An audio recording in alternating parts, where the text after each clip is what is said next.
et à tous, merci pour votre attention et merci pour votre participation à cet atelier sur la prévention, dont je rappelle le titre, la prévention numérique, remède miracle pour notre système de santé. C'est une question, on va essayer d'y répondre. Je remercie également nos 8 intervenants, donc vous en avez 4 premiers ici et les 4 prochains viendront sur la seconde table ronde, ainsi que toute l'équipe d'Interaction Healthcare pour cet atelier, toute la logistique. Merci. Je vais me présenter très rapidement pour ceux qui ne me connaissent pas. Je suis médecin anesthésiste réanimateur, spécialiste des centres de lutte contre le cancer. J'ai notamment travaillé 4 ans au CLCC de Bordeaux, l'Institut Bergonié. Je suis également la fondatrice et la CEO de Dépistez-vous. En fait, en 2020, j'ai choisi de transformer ma frustration, celle d'arriver trop tard dans le parcours de soins, en une force, celle d'agir en amont de la maladie. Et j'ai décidé d'allier mes compétences médicales avec ma détermination pour agir, pour faire de la prévention, ma médecine. Et j'ai fondé Dépistez-vous. J'ai assez parlé. L'objectif de cet atelier est de synthétiser les leviers d'action à activer pour... J'ai un écho quand je parle. Donc de synthétiser les leviers d'action à activer pour installer de façon durable la prévention dans notre quotidien et de rappeler le rôle de chaque acteur pour activer ces leviers. La première table ronde fera un état des lieux de la prévention en France, les avancées, les défis et le rôle du numérique pour pousser cette prévention dans notre quotidien. Et la seconde table ronde abordera de façon pragmatique qui peut jouer un rôle décisif pour remettre cette prévention au cœur du quotidien des Français. Alors, avant de laisser la parole à nos experts, je vous propose de revenir rapidement à notre sujet, la prévention numérique, remède miracle pour notre système de santé, et de commencer par reposer les bases avec 2 définitions, celle de la prévention. Donc, définition de l'OMS de 48, l'ensemble des mesures visant à éviter ou réduire le nombre et la gravité des maladies, des accidents et des handicaps. Le miracle, c'est un fait extraordinaire où l'on croit reconnaître une intervention divine. Alors, la prévention est-elle aussi rare que les interventions divines ? Ou pourrons-nous, d'ici quelques années, être admiratifs du rôle prépondérant que la prévention joue dans notre système de santé ? Le numérique peut-il favoriser son développement ? Et au-delà du numérique, quels acteurs peuvent y contribuer ? Quels leviers d'action imaginer pour passer du miracle à la réalité ? Depuis quelques années, nous avons en effet pu observer que la prévention investit le champ du numérique avec un vrai virage pris après le Covid. 185 solutions numériques dédiées à la prévention santé ont été recensées par Health Tech Intelligence en 2023. Et pourtant, en France, seulement 2% des dépenses de santé sont dédiées à la prévention. Pourquoi voit-on encore la prévention comme une dépense et non comme un investissement ? Quand on sait que l'alcool et le tabac sont responsables du décès de plus de 130 000 personnes chaque année, soit l'équivalent d'un crash d'Airbus à 350 par jour. Merci Quit pour cette info.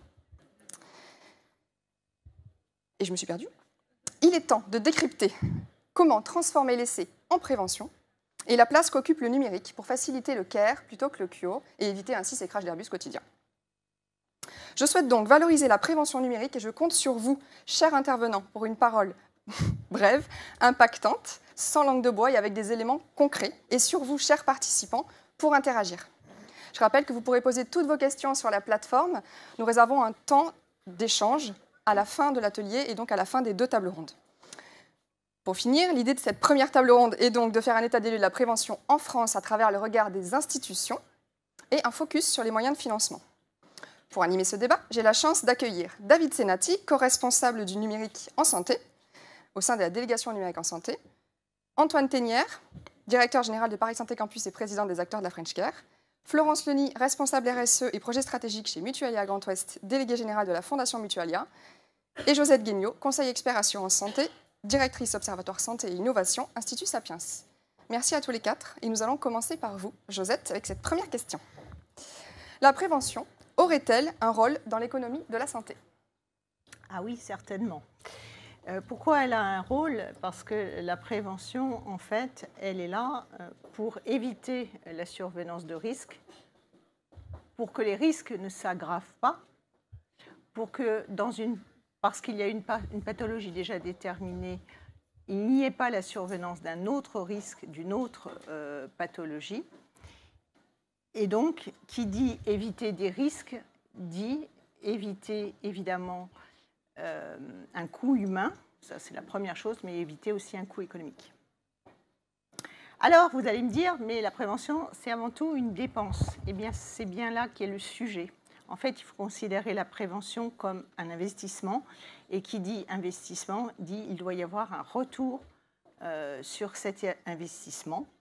Éviter, encore une fois, la maladie. Dépister avant que la maladie ne s'installe et qu'on ait affaire à des soins lourds et coûteux. Limiter l'apparition d'autres risques à côté de la maladie déjà détectée. Voilà, et c'est là que doit se trouver le ROI. Merci Josette. La France est-elle bonne élève parmi ses copains européens? Et si oui, sur quel sujet?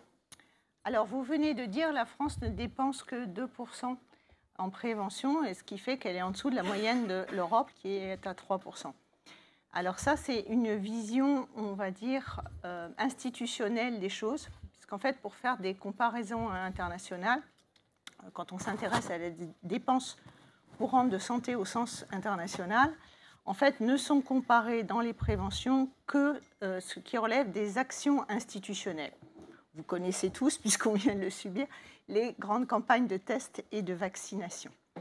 En fait, ce qui est oublié, c'est toutes les actions individuelles de la part des professionnels de santé d'une part et de la part des patients d'autre part, de prévention.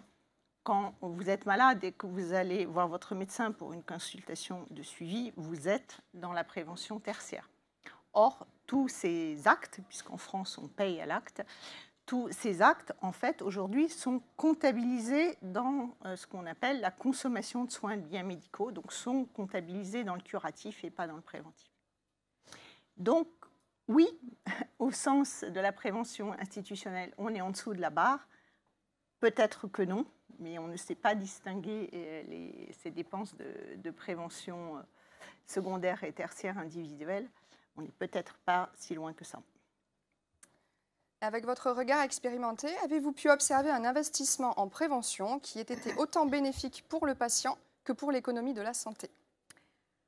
Alors, ma grande conviction, c'est que quand on parle de prévention au quotidien, on est surtout sur la prévention des gens bien portants. Comment ne pas devenir malade, ce qu'on appelle la prévention primaire. Mais si on voulait vite, rapidement et largement trouver justement un retour sur investissement dans la prévention, il faudrait, me semble-t-il, aller en priorité sur la prévention tertiaire, c'est-à-dire la prévention des gens déjà malades, parce qu'on est face à un individu identifié, une maladie identifiée, des actions identifiées, et on peut rapidement évaluer les résultats. Et sur les tendances en termes d'investissement ces dernières années, qui investit le plus? Est-ce que c'est le particulier, les assurances, ou est-ce que ce sont les institutions?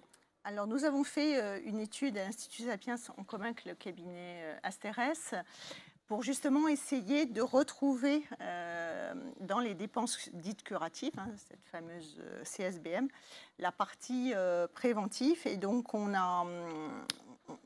pense que la sécurité sociale est, comme dans le curatif, le plus grand financeur, mais on est un petit 50%, 49% contre 80% de part, vous savez, au total, dans le curatif pour la sécurité sociale. Puis ensuite viennent les entreprises, à peu près 11%, et les ménages avec les complémentaires santé, on ne sait pas distinguer à ce stade, nous n'avons pas les données, pour 16%. Merci Josette. Alors justement, nous allons regarder un peu de plus près le rôle des institutions. Avec vous, David, comment le numérique peut favoriser la prévention? Est-ce que vous pouvez nous faire un état des lieux du marché actuel, en commençant par mon espace santé peut-être? Oui, bonjour à tous. Donc effectivement, Josette l'a dit et tu viens de le dire, on a quasiment 200 solutions numériques commercialisées aujourd'hui en France. Ce sont pas mal de solutions de prévention primaire, d'hygiène de vie. Un certain nombre d'entre vous ici en sont les porteurs de ces différents projets. On a également beaucoup de solutions numériques sur la télésurveillance, dans la mesure où la télésurveillance est rentrée dans le droit commun cette année. On a aujourd'hui pas mal d'entreprises qui sont présentes dans la suite du programme ETAP et maintenant dans le cadre du droit commun. Donc ça, c'est vraiment des actions et un secteur qui se développe. Concernant mon espace santé, et d'ailleurs, pour revenir à toutes ces applications, bon nombre sont ou vont être référencés dans le catalogue de services de mon espace santé. D'ailleurs, Charlotte, je crois que Dépistez-vous est référencé dans le catalogue de services, donc bravo pour ça. Et j'invite l'ensemble de ceux qui nous écoutent à candidater au référencement dans le catalogue de services de mon espace santé, justement pour faire la transition avec mon espace santé. Mon espace santé, je ne veux pas vous faire lever la main pour ceux qui l'ont ouvert. J'imagine qu'évidemment, tout le monde a activé son espace santé.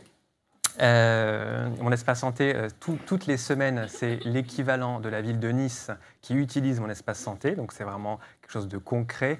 On a des chiffres très bons aussi en termes d'utilisation, mais aussi en termes d'alimentation de mon espace santé. Vous savez qu'on a lancé un large programme du Ségur numérique qui vise à faire en sorte de faire progresser l'ensemble des éditeurs et progresser en termes d'interopérabilité afin que l'ensemble des documents puissent être envoyés dans mon espace santé. On a en rythme annuel, on avoisine les 230 millions de documents qui sont envoyés dans mon espace santé, c'est-à-dire plus d'un document sur deux qui est aujourd'hui produit dans le système de soins est envoyé dans mon espace santé, donc c'est une réalité.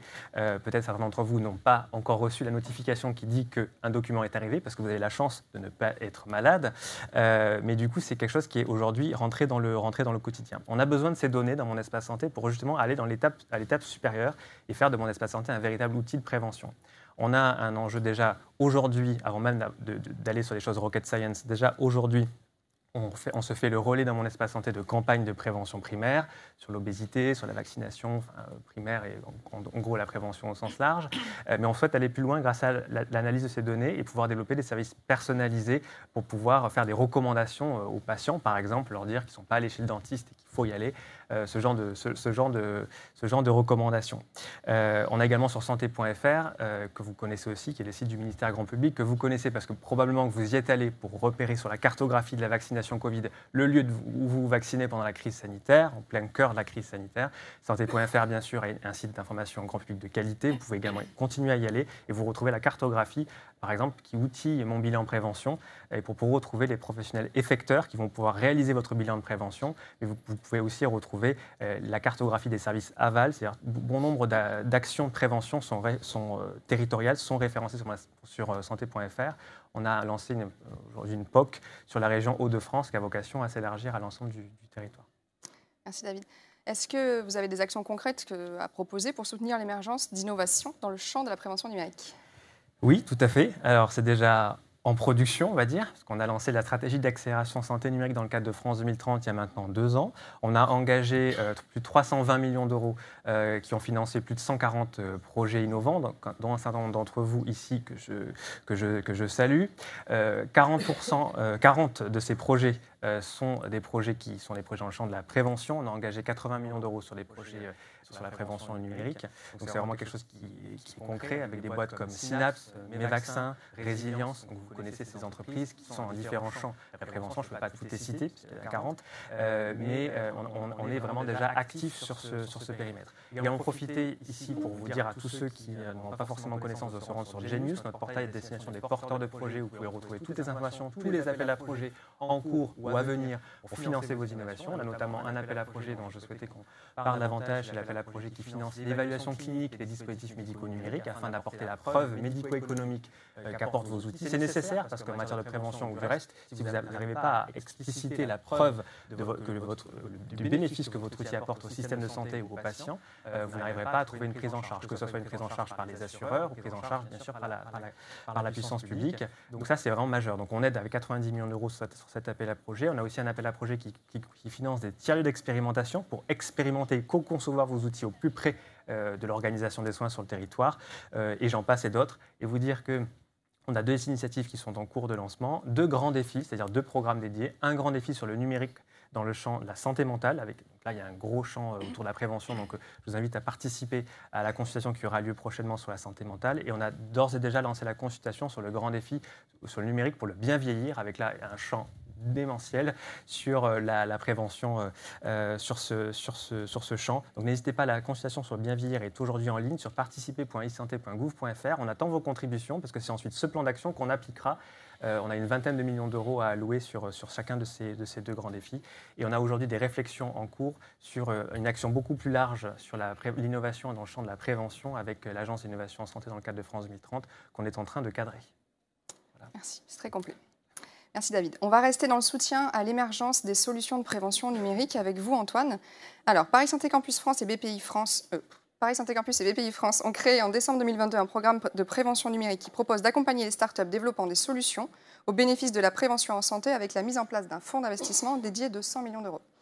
Est-ce que vous pouvez nous dire où en est ce projet aujourd'hui et quelles sont les actions mises en place pour pousser au développement de solutions concrètes? Merci Charlotte. On voit à travers les différentes interventions qu'on est effectivement à un moment charnière et où ce qu'on pouvait imaginer ou espérer pendant longtemps devient aujourd'hui une réalité sur la prévention. Et c'est une vraie révolution que nous essayons d'accompagner.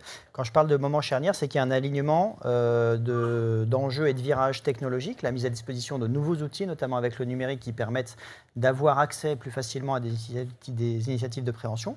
Un virage financier, Josette en a parlé tout à l'heure, je vous en dirai un petit mot également. Des virages conceptuels, sociétaux, qui sont extrêmement importants et que nous essayons d'accompagner avec différents dispositifs. Donc, pour arriver d'abord à mieux comprendre ces enjeux de prévention, on a travaillé avec les acteurs de la French Care à une étude pour documenter les impacts de la prévention. Et je pense que c'est important de regarder ça avant de mettre en place des actions. Et si j'avais 2 chiffres à vous citer de façon très simple, c'est 2 millions de pathologies annuelles évitées quand on améliore nos actions de prévention et 16 milliards d'euros annuels évités sur les dépenses de soins. À partir du moment où on peut mettre des objectifs de prévention plus ambitieux dans 3 grands domaines qui représentent finalement seulement 10% des actions de prévention, ce qui veut dire que les bénéfices estimés sont beaucoup plus importants. Toute la question des comportements, où finalement la majorité des actions sont autour du tabac et de l'alcool, autour des programmes de vaccination, où finalement la France avec les vaccinations obligatoires est plutôt bonne élève, et puis autour des programmes de dépistage de cancer, où on sait que là, on est loin du compte, avec 2 patients sur 3 qui échappent dans les programmes de dépistage. Donc face à ces constats à la fois des réalités des enjeux aujourd'hui de la prévention, et puis de ce qu'on peut amener comme plus-value, qu'elle soit médicale, scientifique ou financière pour l'ensemble de la société, nous avons décidé effectivement de lancer quelques actions impactantes. La première, c'est un programme d'accélération qui est un programme commun entre Paris Santé Campus et BPI France, qui a été lancé la semaine dernière avec 20 startups qui ont été sélectionnées parmi 162 candidats et qui vont travailler avec nous pendant 9 mois à accélérer leurs innovations autour du numérique et de la prévention. D'abord pour comprendre quelles sont les données qui sont utiles, quelles sont les problématiques qu'on peut résoudre, quels sont les cas d'usage qui vont être pertinents et quels sont les modèles économiques qui sont adaptés. Josette le disait tout à l'heure, certains sont plus évidents, notamment dans ce qu'on appelle la prévention tertiaire, d'autres sont à aller modéliser, notamment dans la prévention secondaire ou la prévention primaire. Donc ça, c'est un programme d'ampleur nationale qui est extrêmement important et qui va être suivi effectivement d'un fonds d'investissement qui est en cours de constitution, qui sera porté par BPI France, la Banque des Territoires et d'autres acteurs et qui totalisera 100 millions d'euros pour accompagner justement ces dynamiques. L'objectif, c'était d'avoir un effet d'ampleur, je le disais, et donc d'agréger un ensemble d'acteurs et de partenaires autour de ces initiatives qui sont présents, évidemment les membres fondateurs de Paris Santé Campus, et puis beaucoup d'autres acteurs du soin, de l'assurance, des technologies, du numérique qui accompagnent ces dynamiques. Tous ces acteurs se retrouvent également, je le signale, à un moment d'échange avec la représentation nationale le 27 février au cours d'un colloque qui sera dédié aux enjeux de prévention et qui seront suivis également d'autres actions. L'enjeu, effectivement, c'est d'arriver à mieux équilibrer aujourd'hui notre système de santé, à résoudre une partie de la saturation qu'on voit dans l'ensemble des services de soins, notamment des services d'urgence, et puis de répondre aussi à ce que la population ne voit pas encore, je pense, de façon suffisamment claire. Le nombre de pathologies et de patients qu'on peut éviter, c'est 140 000 cancers par an, un nombre incalculable de décès, vous l'avez dit tout à l'heure, liés aux questions des addictions, du tabac et de l'alcool, et beaucoup d'autres impacts sociétaux. Donc voilà le spectre des actions que nous menons aujourd'hui. Est-ce que vous voyez déjà des bénéfices à développer votre investissement en prévention ? Alors, ce qui est intéressant, c'est que dans le travail qu'on a fait avec Asterès également, qui est très investi sur le sujet, les bénéfices sont très rapides. Donc nous, on a des bénéfices immédiats, évidemment, parce qu'on identifie les acteurs et on peut faire une photographie de ceux qui sont impliqués dans les enjeux de prévention, à la fois les startups, à la fois les acteurs institutionnels. Ça nous permet également d'abonder les grands axes stratégiques de politique publique, et notamment la feuille de route de la délégation ministérielle du numérique en santé, d'avoir des actions tout à fait concrètes, dont on va évidemment évaluer les impacts, mais dont on attend des éléments très rapides. On l'a déjà documenté. Merci Antoine. Nous allons terminer cette table ronde avec vous, Florence, et avec le regard des mutuelles. Quelle place les mutuelles peuvent et doivent avoir pour changer le regard sur la prévention ? Eh bien, je dirais une place centrale. Les mutuelles de l'économie sociale et solidaire, elles restent aujourd'hui des acteurs de proximité. Elles établissent une proximité avec leurs adhérents, avec leur territoire, et pour cela, elles sont en capacité aujourd'hui de développer des actions de prévention. Ça va passer par de l'information, du dépistage, de l'éducation, la promotion de la santé. On le disait tout à l'heure, qui reste vraiment le parent pauvre aujourd'hui de notre système de santé en France, et ça s'explique. Ce qui est surtout intéressant, Charlotte, c'est qu'elles y ont. Elles ont le pouvoir. Et elles y ont intérêt. Pourquoi ? Parce qu'à court terme, aujourd'hui, la prévention, c'est un formidable levier de différenciation dans l'offre de complémentaires santé, et notamment lorsqu'on s'adresse aux entreprises, ces mêmes entreprises qui elles-mêmes veulent développer la QVCT, le bien-être de leurs salariés. Et puis, à long terme, voilà, c'est ce je l'ai entendu depuis ce matin également, la population vieillit, les frais de santé augmente, c'est quelque chose qui est durable, clairement. Et donc, investir aujourd'hui en prévention pour les mutuelles, c'est faire un pari sur l'avenir. On sait que 1 euro investi en prévention, c'est 6 euros de coûts de santé en moins. Moi, j'ai toujours ce chiffre en tête de l'OMS, que je répète beaucoup à l'interne. Donc, un pari sur l'avenir pour diminuer nos coûts, encore une fois, sur le long terme. Et puis, surtout, pour avoir un impact encore plus positif sur la santé de nos adhérents, pour qu'ils puissent vieillir, mais vieillir en bonne santé, parce que l'enjeu, il est là. Pouvez-vous nous dire un peu quelles actions concrètes vous avez pu mener ou vous allez mener avec Mutualia Grand Ouest ? Alors, au niveau des actions concrètes, la première a été de recruter sur le métier de la prévention, parce que c'est un métier qui est bien spécifique. Donc, on a recruté sur ce métier il y a environ 6 ans. Et puis aujourd'hui, on utilise 4 leviers pour développer la prévention, parce que on est vraiment convaincus de la mise en place de cette prévention sur nos territoires. Donc le premier axe, c'est vraiment de soutenir tous les acteurs de la prévention qui font bouger nos territoires. Et quand je dis ça, je pense particulièrement aux associations. Les associations, aujourd'hui, elles font un formidable travail d'accompagnement, de proximité sur les territoires. Je pense que la prévention ne serait pas ce qu'elle est sans toutes ces associations. Et donc, on a à cœur de les soutenir via une fondation qu'on a créée qui est reconnue d'utilité publique. Voilà, ça passe par du mécénat financier à notre échelle, du mécénat de compétences, de la valorisation de leurs actions, parce que bien souvent, elles mettent en place des actions, mais elles ne sont pas connues du grand public. Nos placements nous permettent également d'investir en faveur de projets novateurs dans des startups, des levées de fonds. Deuxième axe qui est extrêmement important, c'est vraiment d'intégrer la prévention dans nos tableaux de garantie. Je vous donne un exemple. On vient de sortir notre nouvelle offre, Zen Protect au national. Elle intègre un forfait activité physique, un forfait bien-être dans lequel des actes de prévention sont pris en charge. Et l'idée après, c'est aussi d'en parler aux adhérents pour qu'ils aient l'information et qu'ils puissent les utiliser. Le troisième axe, le digital, on y arrive. C'est l'axe aujourd'hui qu'on utilise, qu'on développe le plus, ça s'explique. On a beaucoup de data en tant qu'assureur de la personne, aussi avec les partenaires avec lesquels on travaille. Et par conséquent, cette data, elle nous permet de massifier nos messages prévention et en même temps d'apporter un message assez personnalisé. Vous parliez tout à l'heure, Josette, des 3 piliers de la prévention. On a fait ce choix chez Mutualia de développer des services qu'on inclut dans nos offres sur chacun des piliers.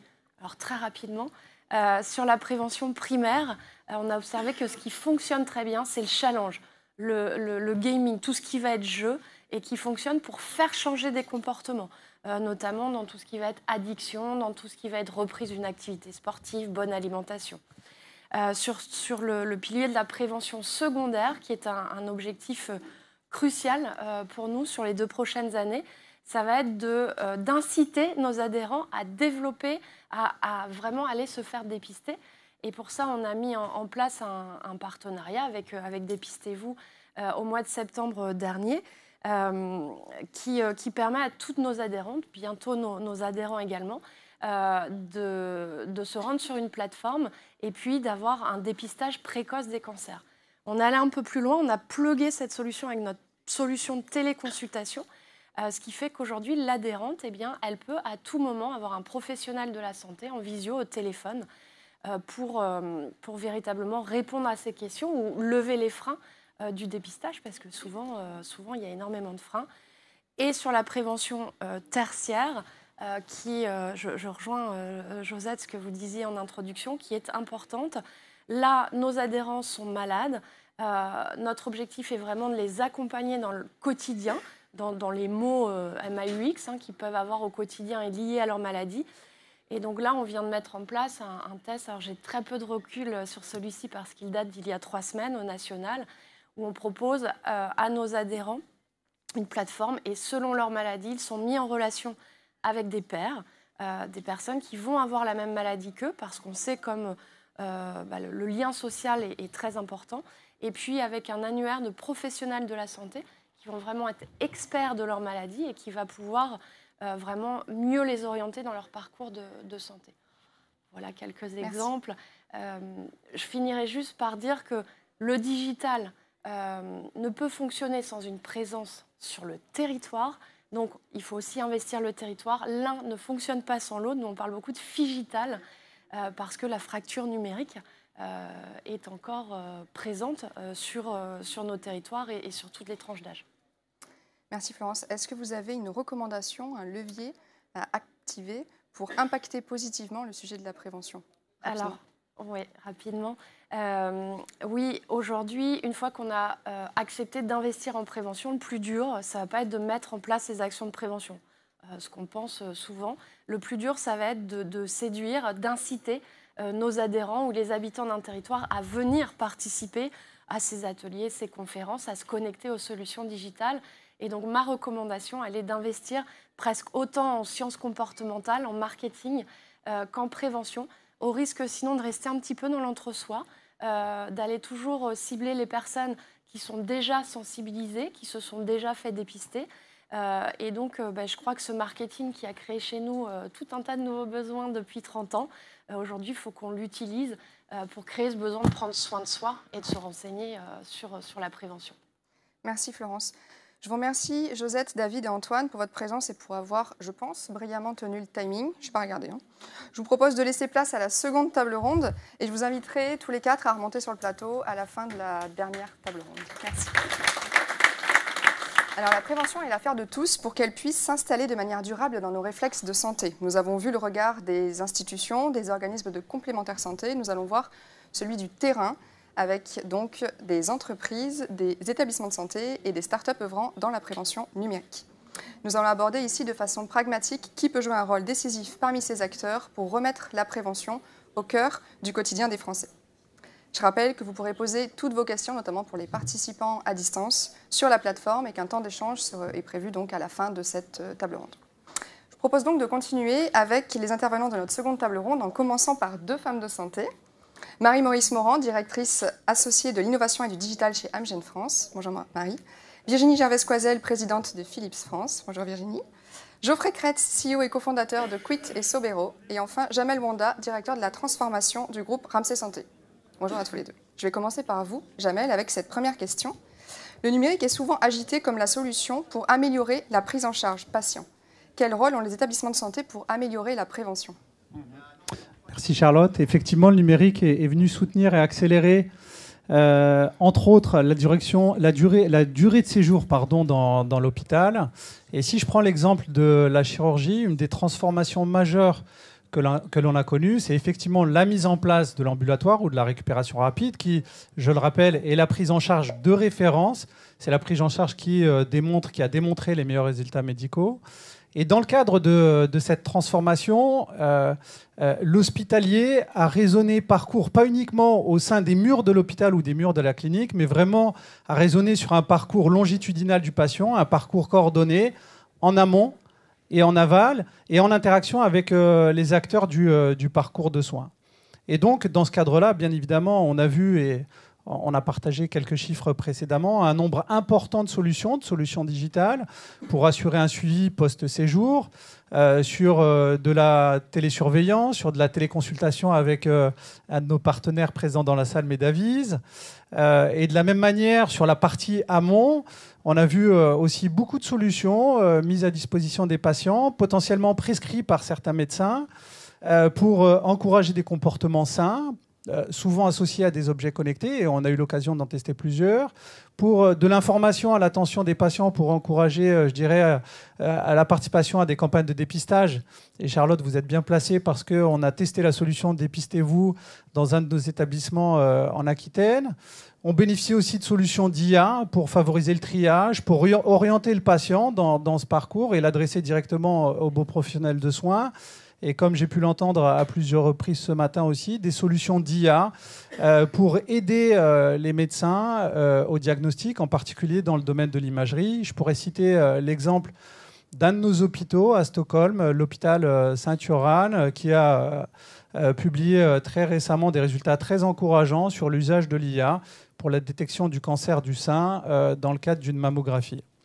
Voilà. Et donc, je parlais de la Suède, et je pense que c'est un bon exemple parce que sur la table ronde précédente, j'entendais parler de Figital. Nous, ces nouvelles modalités de prise en charge, on appelle ça des prises en charge digi-physiques, qui viennent combiner, je dirais, les deux approches. Et ça a été vraiment le moteur des équipes, en particulier en Suède, à un tel point qu'ils en ont fait un motto, digital quand c'est possible, et physique quand c'est nécessaire. Donc on voit bien la complémentarité et l'impact du numérique sur la prise en charge. Vous mesurez, j'imagine, l'intérêt que ça présente en termes d'accès aux soins. On vient apporter des amplitudes horaires plus importantes via le digital, via le numérique. On vient également favoriser l'accès aux soins, comme je l'évoquais, en s'appuyant, je dirais, sur des dispositifs mutualisés à l'échelle d'un territoire, voire plus, et qui dépassent, je dirais, la limite capacitaire d'une structure physique seule. On vient améliorer aussi la qualité des soins. Vous savez que nos amis suédois alimentent des registres nationaux et sont en capacité de démontrer l'intérêt médical pour pouvoir demain prétendre à des nouveaux modèles de financement. Et donc, pour nous, ça a été très inspirant et une source d'inspiration. Mais il n'y a pas que des bonnes nouvelles, comme vous pouvez l'imaginer, parce que ce lot de bonnes nouvelles, il vient, je dirais, il s'accompagne d'un certain nombre de défis, des défis organisationnels, parce qu'on voit émerger des nouveaux modèles et des nouveaux métiers. Je pense entre autres à des plateformes de télésuivi, chose qu'on a mise en place avec un de nos partenaires, Newcard, pour le télésuivi des patients à insuffisance cardiaque. Et donc, très concrètement, des soignants qui ne sont plus à l'hôpital, mais potentiellement en face de leurs écrans, à surveiller les patients, traiter les alertes, engager des actions. Et donc, vraiment une transformation profonde de nos métiers. On voit aussi beaucoup d'échanges et de réflexions sur la répartition des tâches entre les professionnels de santé, en particulier entre les infirmières et les médecins, pour justement libérer du temps médical. Mais si je devais faire une synthèse de mes propos, je pense qu'effectivement, en tant qu'établissement de santé, on doit continuer à investir massivement dans un contexte économique, comme vous le savez, qui est contraint, dans un contexte où, pour les établissements de santé, la cybermenace est permanente. Et je pense qu'il faut qu'on considère au moins deux enjeux. Le premier, c'est de dire que avant de parler de transformation technologique, pour nous, en tant qu'établissement hospitalier, c'est une transformation humaine, parce qu'il faut qu'on puisse accompagner nos équipes à ces nouveaux modèles d'organisation, qu'elles puissent s'approprier ces nouveaux métiers, qu'elles puissent s'approprier ces nouveaux outils, qu'elles puissent s'approprier ces nouveaux usages. Je lisais avec beaucoup d'intérêt les résultats de l'enquête qui indiquaient que parmi les professionnels de santé, seuls 7% avaient bénéficié d'une formation sur l'IA, quand plus de la moitié d'entre eux sont désireux d'en avoir une. Donc, au-delà de la dimension technologique, pour nous, il y a un enjeu majeur de conduite du changement. C'est le premier point. Et le deuxième point, et j'étais ravi de l'entendre dans la table ronde précédente, il faut qu'on continue à innover pour trouver des modèles de financement pour la prévention, parce que sur toutes les expérimentations qu'on a testées, on a souvent été confronté à cette limite pour pouvoir, je dirais, installer de manière durable un certain nombre de solutions qui, intuitivement, nous semblaient assez pertinentes. Merci Jamel. Vous avez en partie répondu à cette question. La question, c'était faciliter l'accès aux données patients et avoir une vision 360 de leur parcours permettrait-il d'accélérer la prévention par les professionnels de santé ? Je vais vous donner un exemple très concret. Et vous parlez des centres de soins primaires que nous avons en Suède. On a environ un peu plus de 120 centres de soins primaires. Ces centres de soins primaires gèrent la santé de 10% de la population suédoise, avec un modèle à la capitation. Josette évoquait la notion de paiement à l'acte. Là-bas, on est vraiment sur un modèle de forfait. Et avec ce forfait, ces équipes, elles doivent répondre aux besoins de santé du patient, mais surtout, elles construisent des protocoles de prévention en fonction de l'âge, en fonction des antécédents, pour faire en sorte que le citoyen suédois, avant de devenir un patient, reste en bonne santé.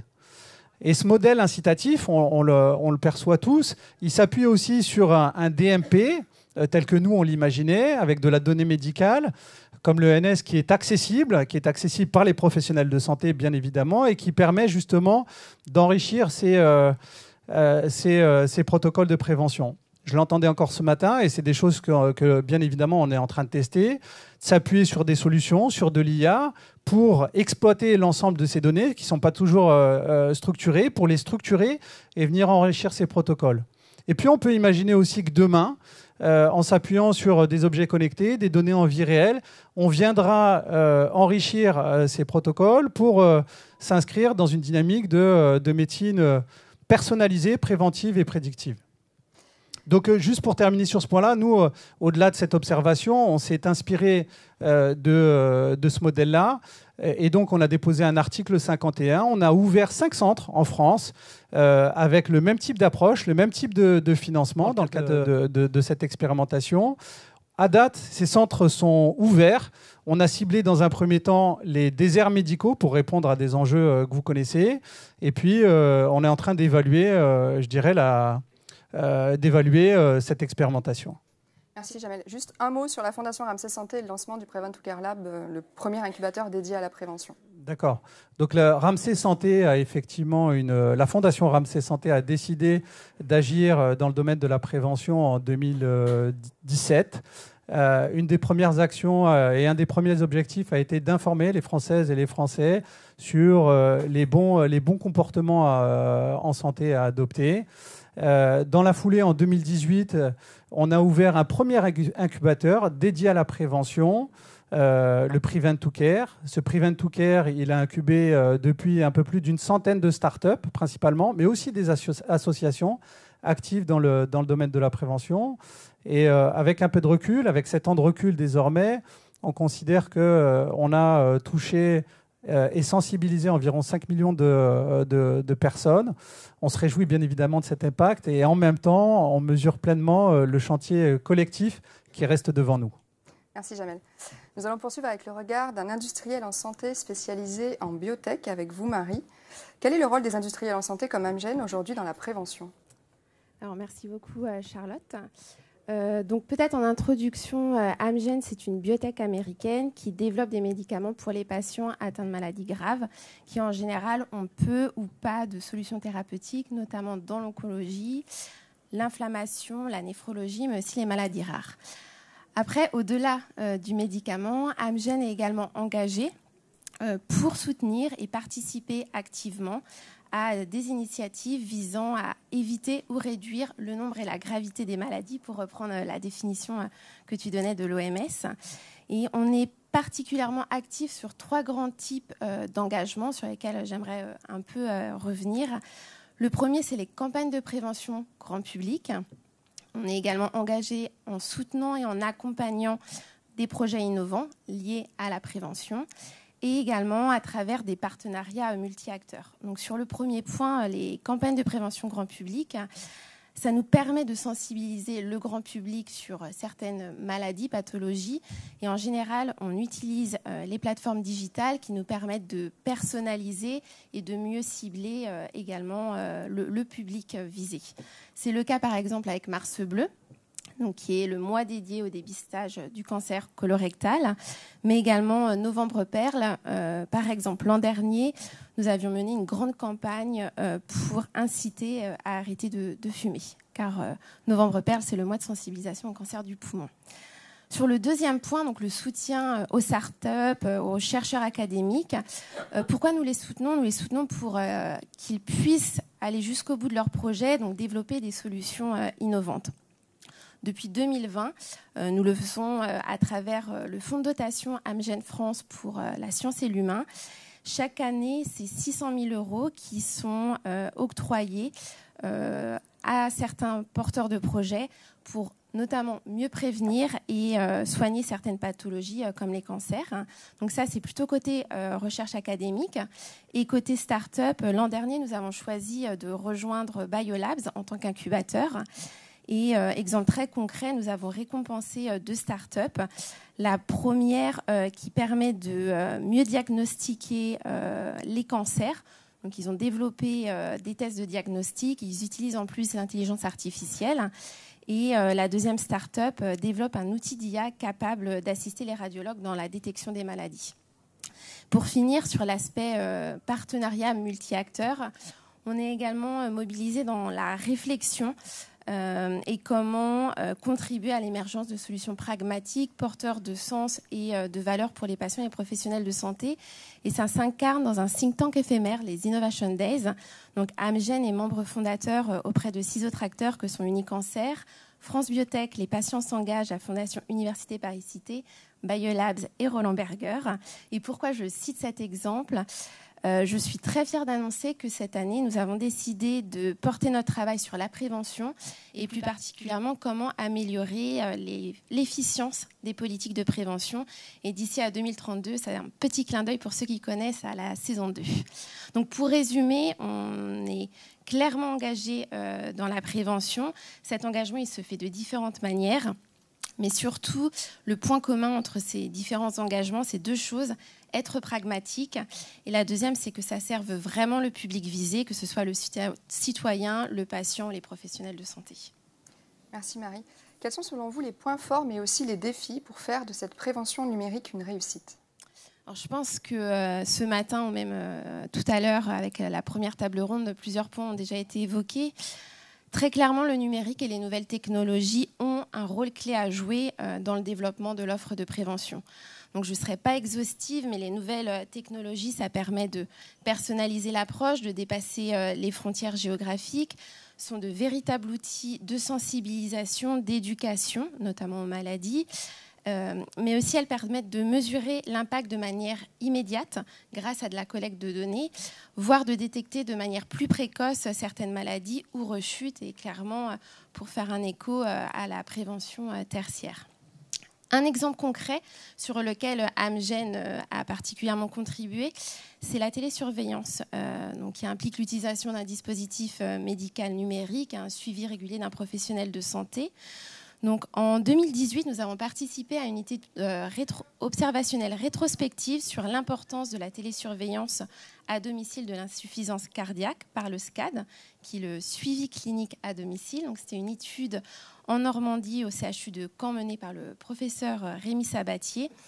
Ce qui est important, c'est qu'on a observé une diminution des réhospitalisations et des décès chez les patients qui utilisaient le plus le programme de télésurveillance par rapport à ceux qui l'utilisaient le moins. Donc ici, ce que ça a pu mettre aussi en lumière, c'est comment l'implication du patient dans sa santé et comment en adhérant, en étant acteur, ce dispositif peut être aussi positif pour lui. Je pourrais continuer beaucoup sur les avantages, mais je laisserai ensuite Geoffrey l'illustrer avec sa start-up, mais il me semble aussi important d'évoquer les défis que la prévention numérique soulève. Je pense notamment à l'accessibilité aux outils, à la confiance que doivent avoir les utilisateurs dans ces outils et programmes mis à disposition, et encore le financement de ces initiatives. Donc le financement, notamment David, tu en parlais, donc je ne reviendrai pas dessus. Mais derrière cette notion d'adhésion, je vois deux choses importantes. C'est premièrement la capacité à pouvoir utiliser la solution, donc en tant que citoyen ou en tant que patient. Et on le voit d'ailleurs récemment, certaines études de l'INSEE le montraient encore, que près d'une personne sur 6 est toujours en difficulté face au numérique. Et en 2022, c'était près d'un quart des personnes qui renonçaient encore à des démarches administratives par manque de compétences. On sait que l'utilisation des outils numériques, elle grandit, elle a fortement augmenté ces dernières années. Néanmoins, attention aux disparités, et notamment ce fossé numérique, il a tendance à s'accentuer encore plus, non seulement avec l'âge, mais aussi avec le faible niveau de diplôme auprès des populations les plus modestes, dans les départements et régions d'outre-mer, qui sont en plus des publics en général échappant plus aux politiques de prévention. Donc l'accompagnement, voire la formation sur ces outils est vraiment essentiel. Et le deuxième point, c'est l'usage du numérique. Il n'a lieu d'être que si les utilisateurs ont confiance. Donc c'est tout l'enjeu autour notamment des règles de sécurité, de la protection des données, qui sont vraiment de vrais enjeux. Et puis comment instaurer un cadre qui est rassurant pour ceux qui l'utilisent, sans entraver l'innovation. Donc c'est trouver aussi ce juste milieu. Mais il faut vraiment consolider la confiance des citoyens. Donc pour conclure sur tout ça, le numérique, pour répondre aussi à la question, c'est un des outils qu'il faut absolument mobiliser.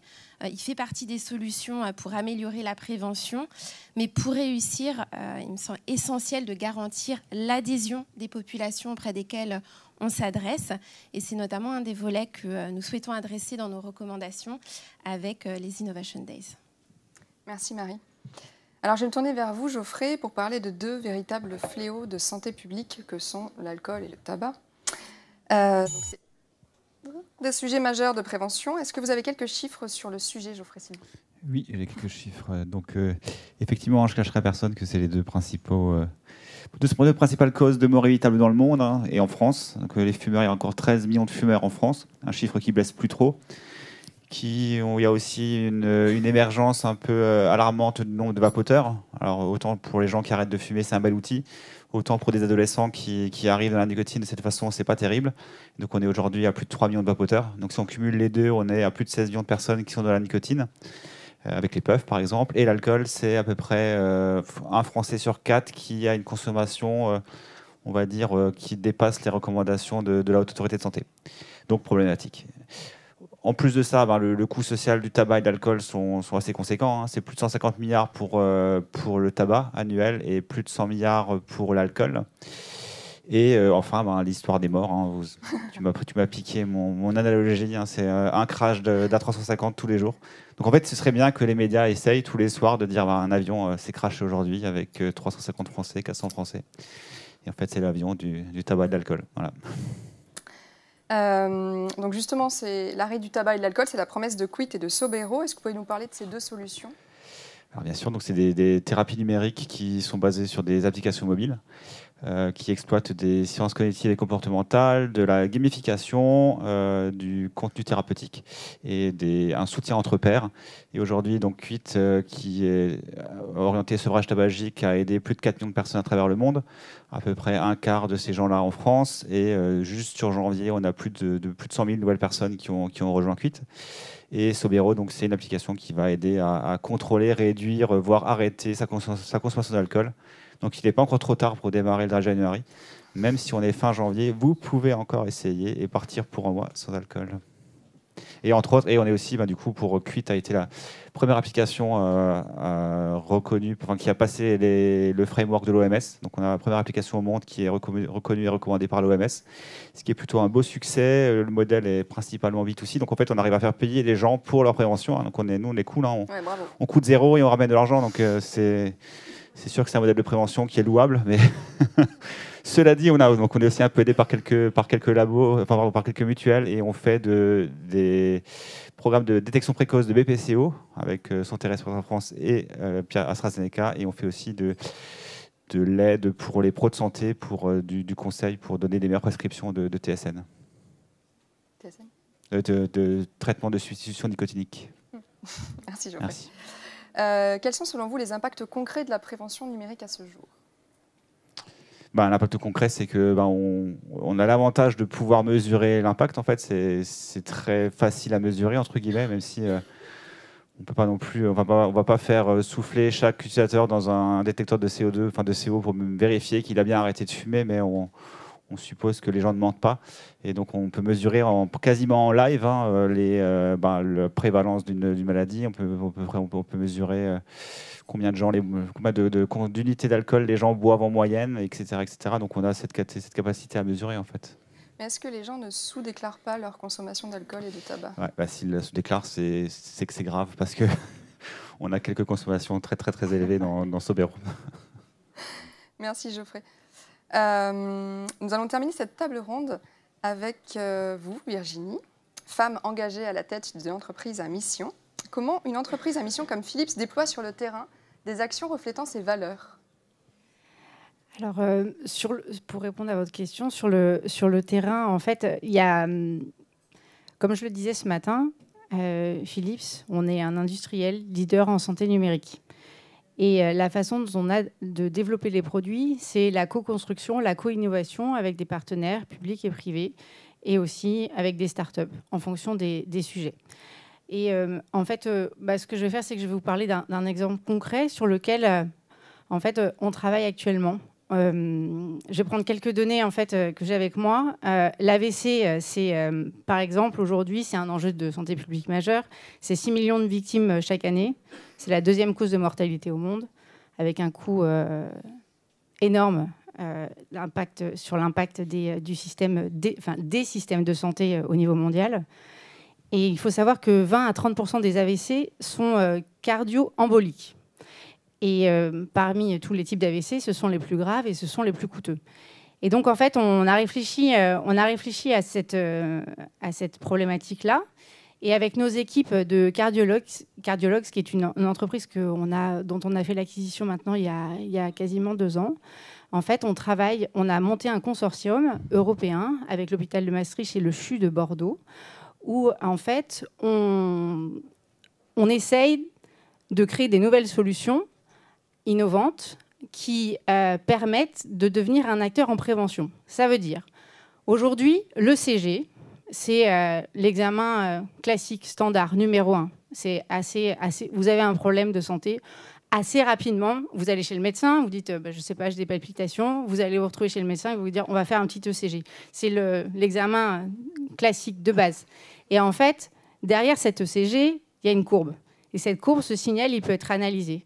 Et en fait, en y adossant de l'intelligence artificielle extrêmement poussée, et c'est là où est notre valeur ajoutée, avec l'agrégation de toutes les données qu'on récupère de ces différents établissements de santé, en fait, on est capable de prédire des choses. Et on est capable, demain, en fait, notre objectif, c'est d'établir un score particulier qui va permettre de dire au cardiologue qui va faire la lecture de cet ECG, peut-être ce patient a un risque beaucoup plus élevé que le patient d'avant d'avoir un AVC de type cardio-embolique.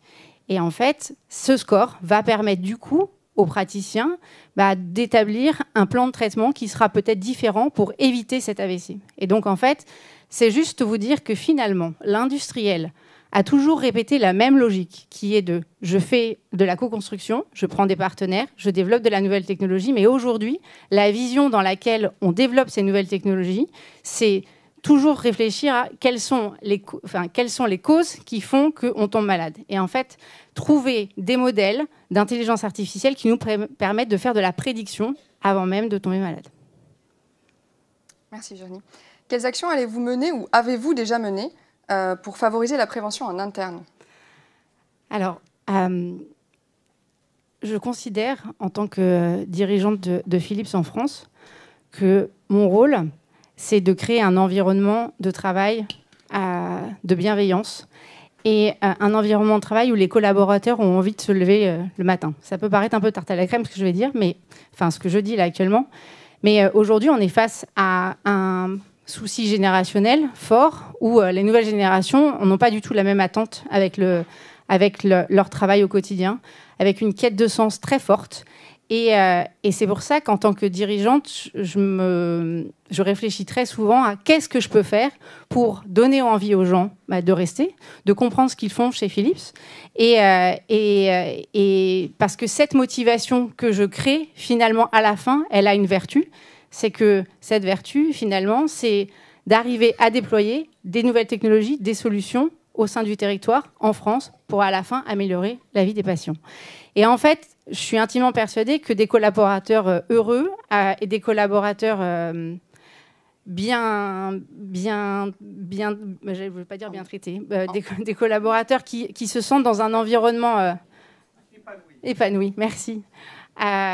C'est le premier vecteur pour y arriver.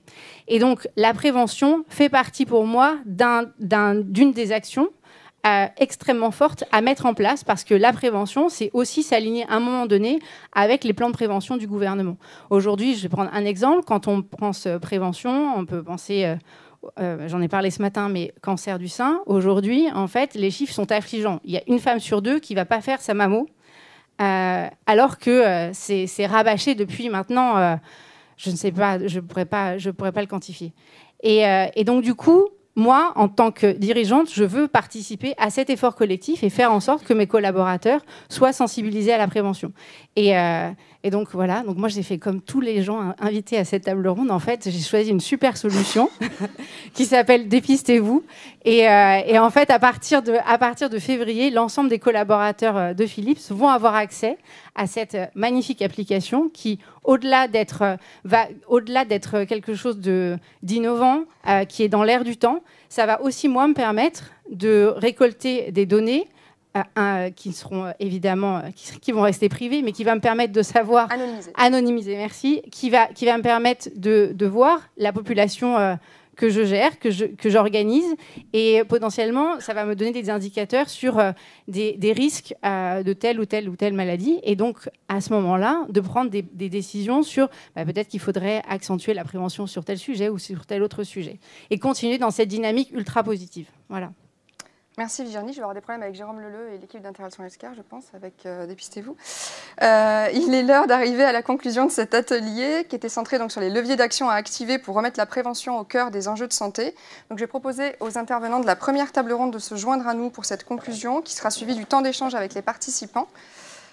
Je tiens à vous remercier tous, chers intervenants, pour votre participation et la richesse des échanges, ainsi que l'équipe d'Interaction Healthcare. Je réglerai mes problèmes avec eux après. Je sais pas où je me mets maintenant. À côté de toi. Ah oui, merci. Je ne peux plus des traces. Merci beaucoup. Je tiens à remercier Mélanie, ici présente, qui a été d'une grande aide pour que j'ose animer cet atelier. C'est pas quelque chose de facile pour moi, ça se voit, je suis toute rouge, comme la veste. Donc en discutant avec chacun d'entre vous, je vous ai demandé quel serait le mot qui résumerait le levier à activer pour renforcer la prévention. Objectif de cet atelier, on fait une belle brochette. Je me suis donc inspirée de nos échanges et de vos mots pour proposer une première conclusion à la question posée qui était in fine, comment la prévention peut-elle révolutionner, et c'était le mot d'Antoine, notre système de santé, notre idéologie de la santé. Je retiens, par exemple, qu'une transformation de notre système de santé... Transformation, jamais. Je vais arrêter de faire ça. De notre système de santé semble nécessaire et d'ailleurs s'amorcer. Nous devons repenser le système de financement encore trop centré sur le curatif, repenser l'organisation du parcours de soins pour le faire évoluer vers un parcours de santé accessible à tous.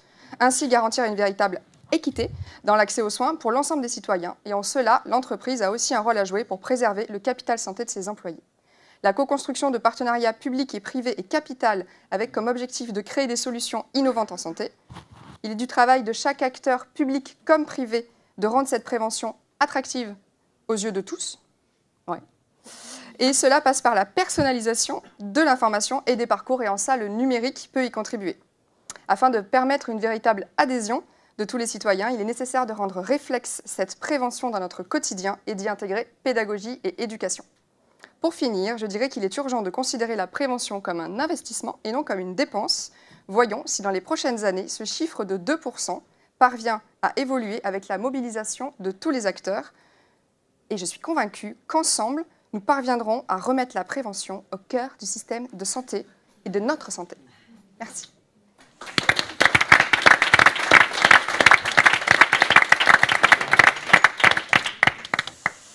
Merci beaucoup à vous. J'ai frotté mon micro. On va passer aux questions. Je dois rafraîchir la page. J'ai les questions. Alors, est-ce que vous avez des questions dans la salle avant que j'ai le temps de lire toutes les questions qui sont sur la tablette pour les participants?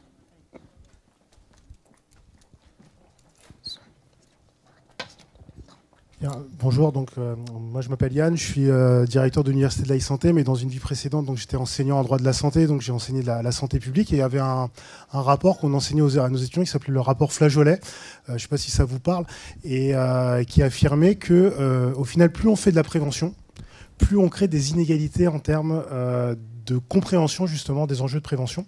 C'est-à-dire qu'en fait, il y avait des gens qui étaient en capacité de comprendre les messages de prévention qui étaient donnés et d'autres moins. Et donc du coup, plus je faisais un message linéaire, moins les gens étaient en capacité on crée de l'inégalité. Vous avez parlé de personnalisation, là justement, un des atouts en termes de numérique, c'était la personnalisation du message. Est-ce que vous pourriez nous en dire un peu plus sur comment le numérique va pouvoir personnaliser donc, ce message? Car par exemple, si on prend le Dry January, que moi personnellement je fais, on va dire que la personnalisation n'est pas non plus extraordinaire. C'est-à-dire qu'on va avoir juste deux, trois mails un peu ciblés par rapport à ce qu'on aime, ça va nous donner des idées de cocktails sans alcool, bon voilà. Mais on n'a pas vraiment une personnalisation du message.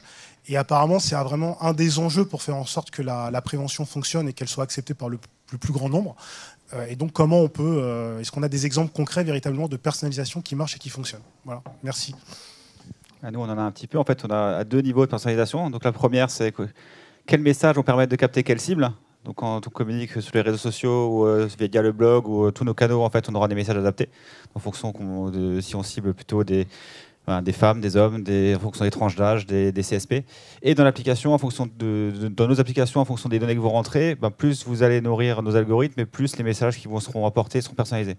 Et de cette personnalisation viendra l'efficacité aussi. Donc oui, donc c'est double, c'est comment est-ce qu'on vous touche dans un premier temps, et puis ensuite comment est-ce qu'on vous aide et on vous accompagne. Mais du coup, c'est quoi? C'est avec un algorithme? C'est avec de l'IA? C'est des algorithmes pour l'instant. Et plus tard de l'IA, oui, c'est très certainement. Et avant la question de la communication, ce qui a été cité tout à l'heure par David, qui pourra compléter, la France est dotée d'un outil qui est extraordinairement puissant pour ça, qui s'appelle Mon Espace Santé. On a vu des premiers éléments à travers la crise Covid et la capacité d'aller cibler des populations à risque pour proposer des dépistages, pour proposer des vaccinations, etc. Et en fait, la capacité d'identifier des populations à risque de pathologies par âge, par région, par autres éléments, elle est décuplée justement par l'utilisation de ces données et ces outils numériques. Donc ça fait en fait un point d'entrée à travers la donnée qui donne une dimension qui n'a jamais été atteinte jusqu'à maintenant et dont on a vu justement la puissance avec ce qu'on a vécu pendant le Covid. Et l'objectif maintenant, c'est de la déployer dans beaucoup d'autres pathologies. On en a cité beaucoup qui sont des enjeux de prévention. Et puis ensuite dans des comportements, des addictions, etc. Et derrière, l'enjeu également, la question du message, elle est essentielle. On voit tout à fait bien que le message de santé publique, c'est un message qui est simple, 5 fruits et légumes par jour, 10 000 pas, etc. Et qu'il faut arriver justement à trouver la façon d'allier à la fois des messages simples, du ciblage de population, des stratégies autour du nudge, qui sont extraordinairement importantes aussi, et puis de l'information pour que derrière, on ne fasse pas des inégalités, un constat qu'on ne peut pas changer, mais aussi une cible à atteindre pour se dire qu'on peut arriver à passer des messages qui sont intelligibles pour tout le monde. Est-ce qu'il y a d'autres questions dans la salle ?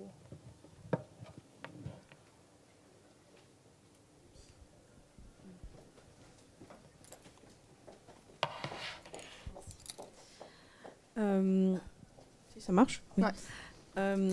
Bonjour, alors Lara Dirian de Medicine, donc je travaille chef de projet e-santé data là-bas.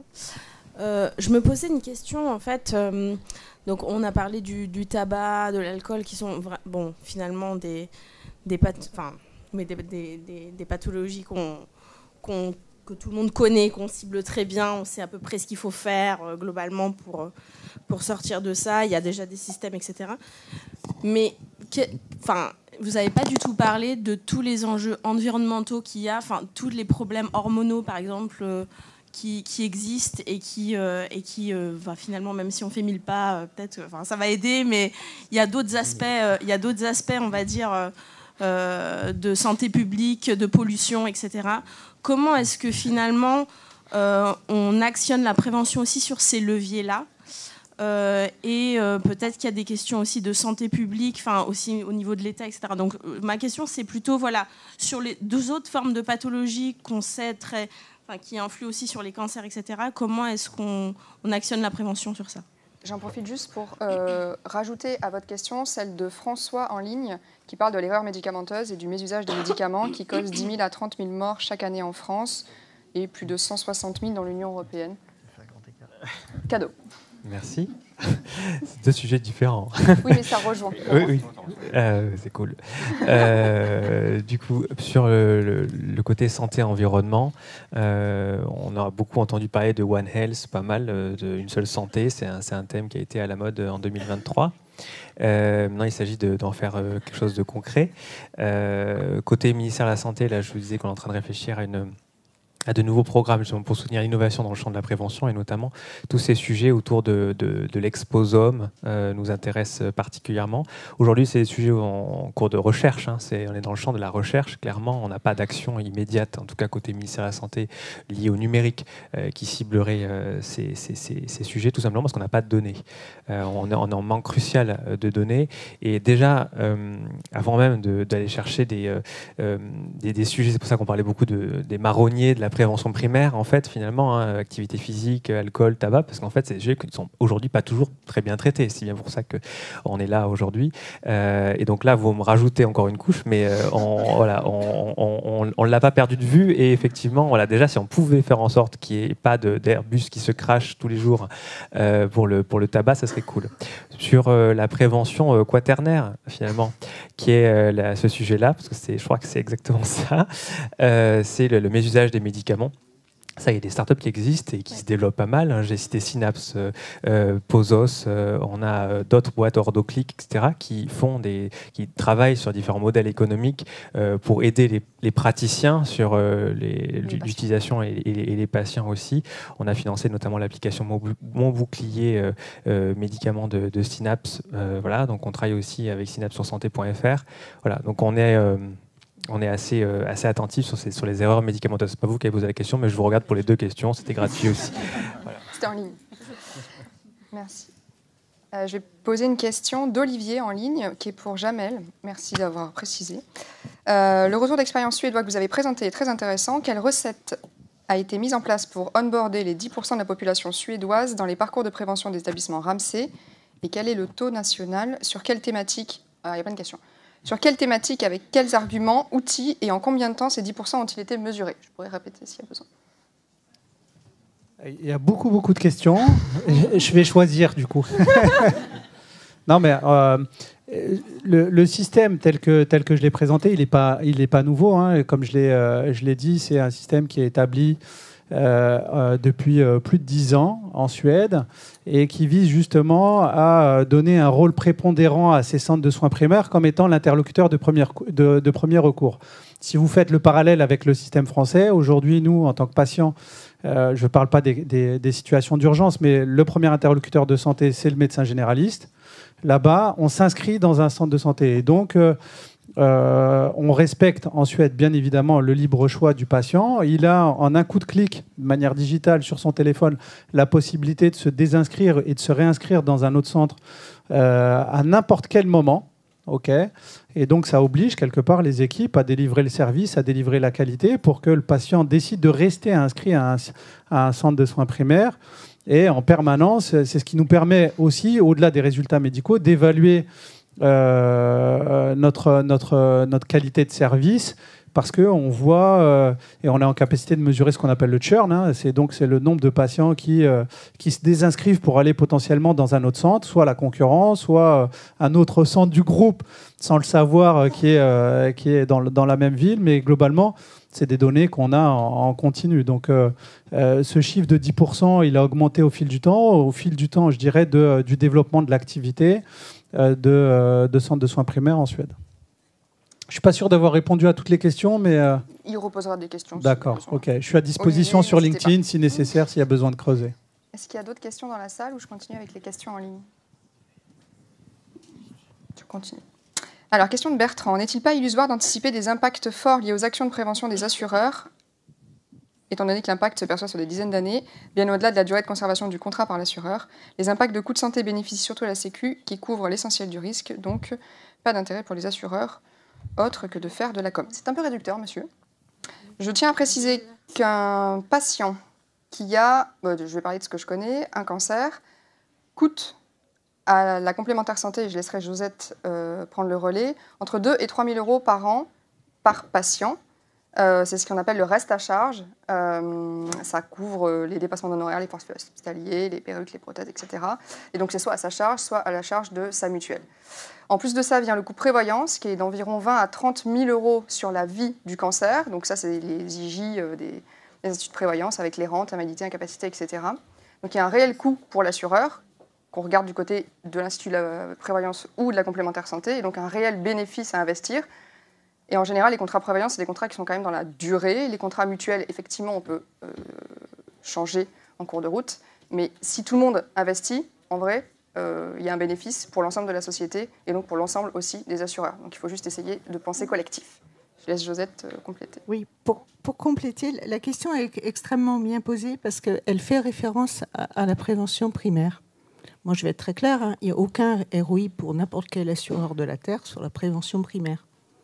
Le ROI, il est collectif, car Charlotte vient de le dire, il est collectif, donc il sera sur la sécurité sociale et sur les complémentaires futurs qui auront la personne qui aura fait de la prévention, mais pas forcément la complémentaire actuelle.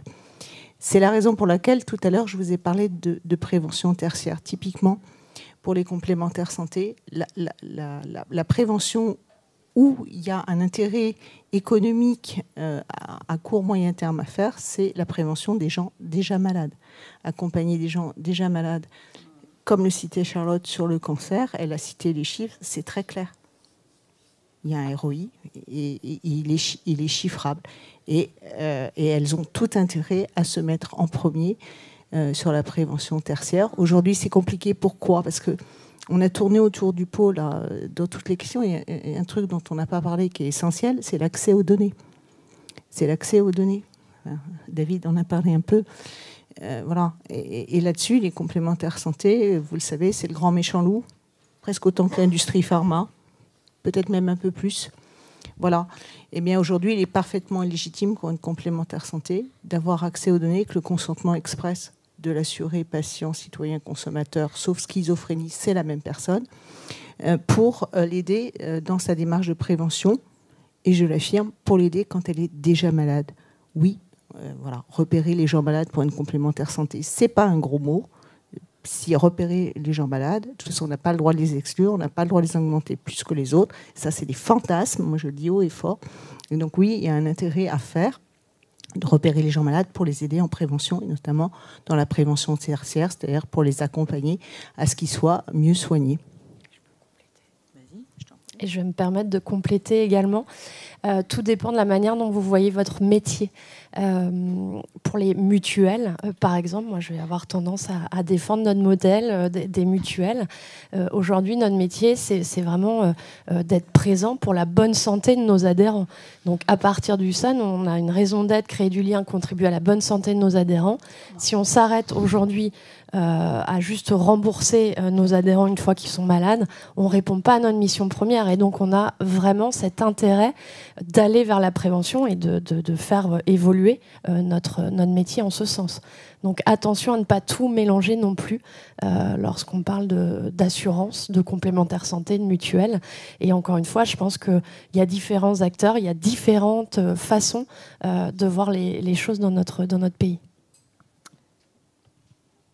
Est-ce qu'il y a d'autres questions dans la salle ou est-ce qu'on a le temps de continuer les autres questions? Pas d'alarme, j'y vais. Je peux compléter un point, peut-être, Charlotte, sur le commentaire de Josette. C'est que c'est vrai, nous, de notre point de vue, en tant qu'hospitalier, on voit beaucoup de choses autour de la prévention tertiaire, plus que sur la dynamique, plus qu'autour de la prévention primaire. entre autres parce que c'est vrai que le patient, quand il est malade, en réalité, s'il n'est pas pris en charge, eh ben, il y a d'autres pathologies qui vont arriver. Un dialysé, potentiellement, derrière, il va avoir des problèmes cardiaques, il va avoir un problème de cholestérol, etc. Et donc, on est rarement sur des prises en charge monopathologie. Et dès lors qu'on est en capacité d'intégrer, je dirais, cette approche-là pour anticiper les prochaines étapes, il y a des nouveaux modèles. Alors, pas beaucoup en France, mais c'est vrai que dans les pays nordiques, j'ai vu des choses avec l'implication des assureurs et des mutuelles pour essayer de, typiquement sur des patients qui sont déjà dans un processus de dialyse, faire en sorte qu'ils intègrent des parcours de santé, qu'ils puissent avoir des sessions régulières avec les diététiciens, etc. Et donc, il y a tout un protocole qui se construit autour de patients déjà malades. Je vous rejoins sur ce point-là. Merci Jamel. Une question d'Alexandre. Quid des liens prévention et éducation et par conséquence de la sensibilisation à l'école et in fine des collaborations interministérielles santé/éducation, si j'ose raccourcir les nouveaux intitulés?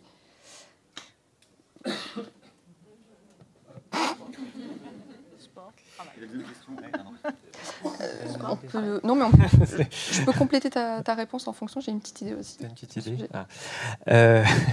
Bon, alors, du coup, ça parlait de titre de ministère. Nous, c'est le ministère du Travail, de la Santé et Solidarité. Donc, on n'est pas le ministère de l'Éducation nationale.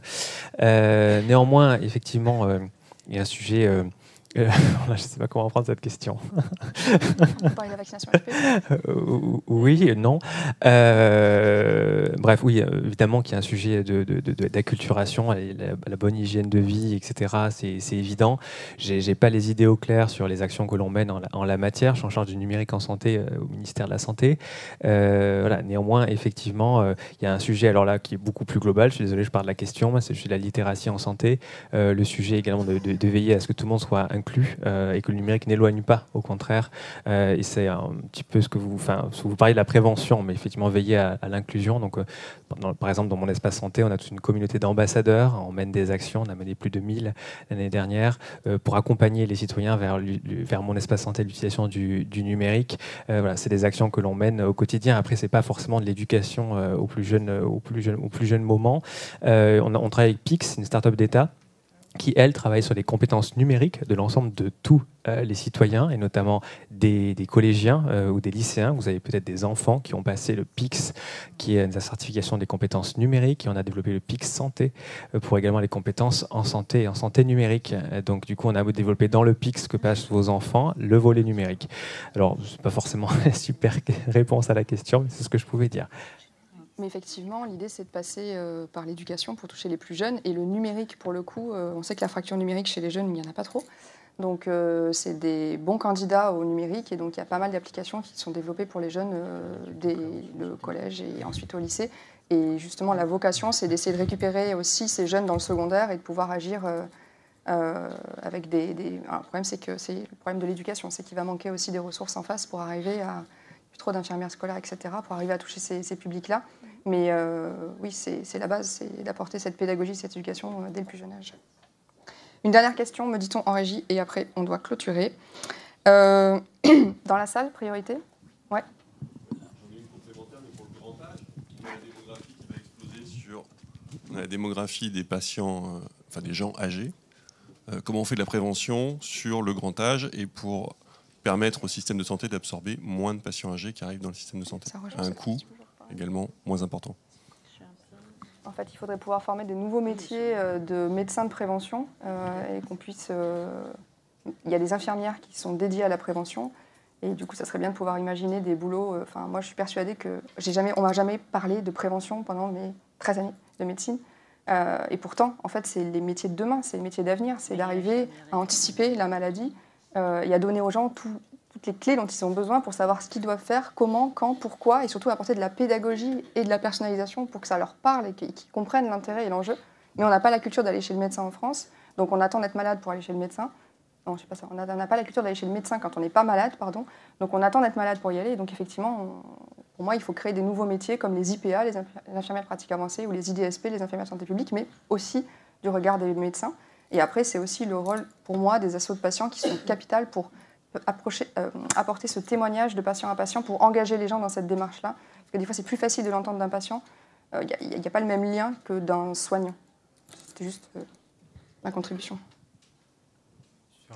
Sur la partie bien vieillir, je le disais tout à l'heure, on lance un grand défi numérique pour bien vieillir, avec justement ces enjeux de virage domiciliaire, des enjeux d'évaluation de tous ces dispositifs qui se lancent numériques dans le champ du bien vieillir. N'hésitez pas à participer à la consultation publique sur participer.isanté.gouv.fr. Vous pouvez participer et du coup donner votre avis. Si vous aviez des idées et des petits trucs derrière la tête en posant la question, n'hésitez pas à les partager. Et c'est ensuite cette feuille de route qu'on appliquera dans les prochaines années avec le budget que j'ai dit de l'ordre de 20 millions d'euros pour pouvoir effectivement changer la donne sur cette thématique, c'est dire qu'on aurait besoin de beaucoup plus, donc on a besoin de votre aide pour être beaucoup plus impactant. Voilà, merci. Merci David. D'autres questions? Non. Merci à tous pour votre présence. Il y avait une concurrence rude avec une conférence sur l'intelligence artificielle animée par Jérôme. Donc je vous remercie d'être venus à cet atelier. Je remercie, chers intervenants, pour votre participation et la richesse de nos échanges encore. Merci beaucoup pour votre temps. Merci à tous.